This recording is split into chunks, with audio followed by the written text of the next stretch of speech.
We're rolling. We're rolling again. Hey guys, what's going on? This is Hala Pablo. Let's talk about Cosmos. Cosmos. This is another traumatized token. This is one that's been targeted by the Securities and Exchange Commission, branded a security, and which is highly debatable.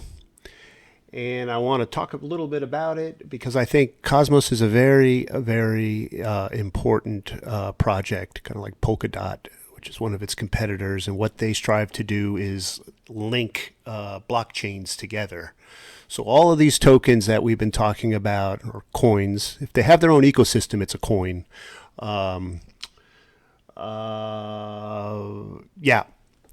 Something like Cosmos links all the coins together in a way. So we're going to look at that right now, and we could and understand why this is so important, and possibly why the SEC would want to shut it down. So here, let me go here. If you can look at this, and we're going to make this video real brief, just give you the gist of everything and where I think it's going. So what is a Cosmos network? Its aim is simple: to enable any blockchain to communicate, share data, and transact with any other. By allowing many different blockchains to interoperate, there is less of a need for these networks to ruthlessly compete to be one blockchain to rule them all. So we've gone over several coins and several tokens so far that the SEC has targeted and sued. And so many of these, as we've looked at, are finance coins. They deal with payments, remittance, things like that. Even certain ones like Kadi can enable businesses to create their own currencies, actually stable coins, if you will. So you know that those have been marked for termination by the SEC. Why? Because these pose a serious threat to the CBDC.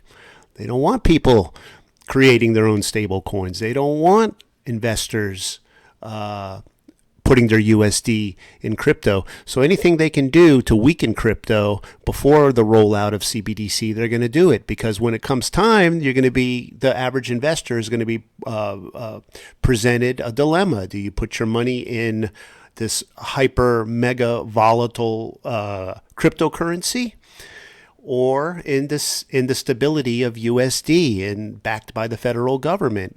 What they don't tell you is the reason crypto is so volatile is because they did it. They gaslit you, or us, into believing something that is out of their control, or they had nothing to do with. And so they're really the ones causing all this volatility by coming against and harassing the crypto developers of these projects. So basically Cosmos links everything together, and all of these finance coins that we're talking about that have been hit by the SEC, Cosmos would actually link them together and allow interoperational transactions between the different blockchains. So it's, obviously this is something that is not wanted by the SEC.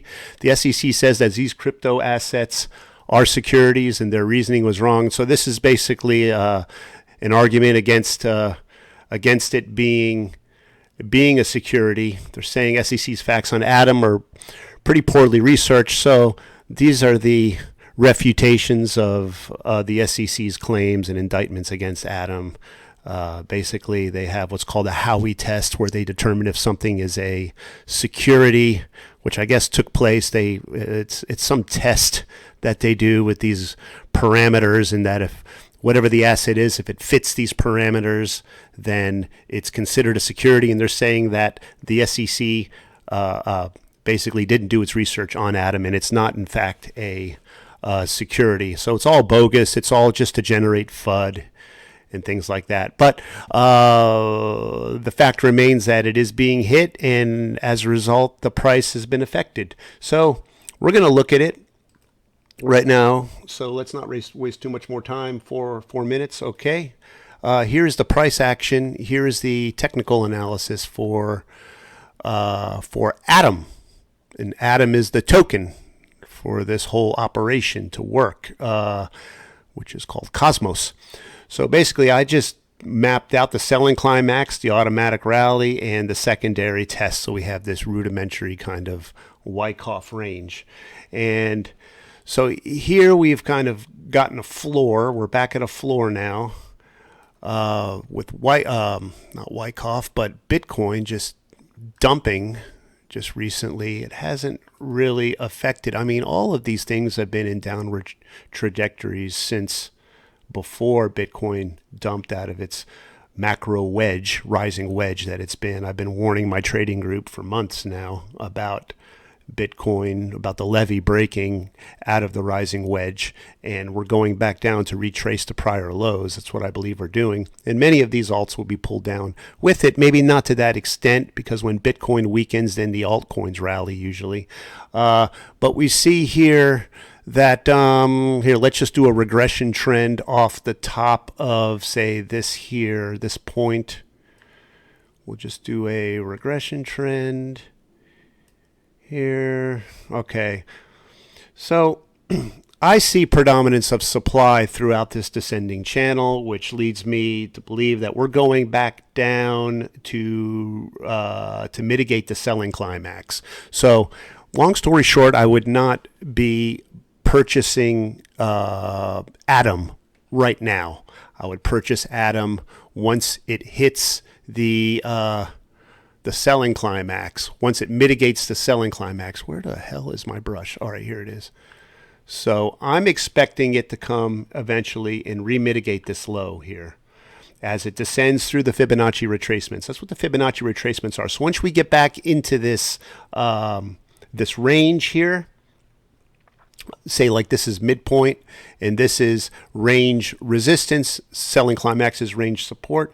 Once we go back down underneath trading range midpoint, then we're going to enter into these Fibonacci retracements. The 1.272, the 1.414, and the 1.618. The 1.618 being the mitigation point for the selling climax. That's where you would, this is not financial advice, this is where I would definitely pick up a bunch of this stuff. You could DCA it and juice it on the way down once it hits the 1.272. This is a very, very strong floor here at the selling climax, so we may not go beneath $5.50. It's possible, but we may not. But it depends. I mean, I think we're about to hit a recession in this country, and who knows how far down these can go. These can go down here and retest these prior lows back in 2020. So that's entirely possible too. I'm expecting Bitcoin to go back under 20 grand at some point. So why not some of these coins also go back to retest the lows? But this is a coin you definitely want to keep your eyes on, along with the others that we've talked about in these series.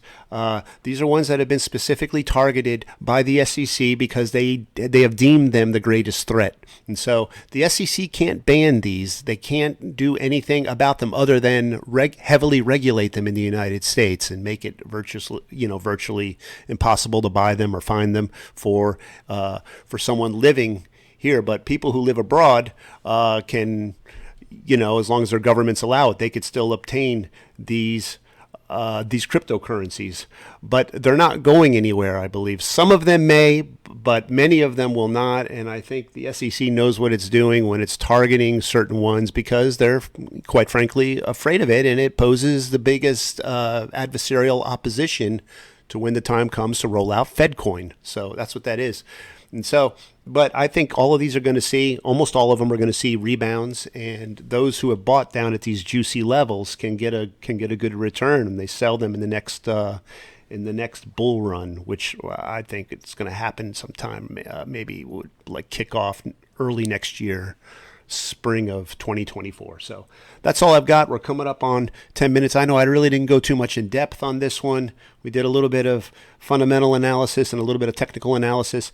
Hey guys, if this has been beneficial in any way, I'd appreciate a like, subscribe, help this get on the algorithm so other traders can find these videos and make decisions for themselves. Nothing is financial advice that I put out. This is what I'm doing. You're welcome to piggyback and share my sentiment with me, or tell me I'm completely wrong. I don't care. All right, guys, 10 minutes. Gotta go. We'll talk to you later. Thanks for tuning in. See you soon. Bye bye.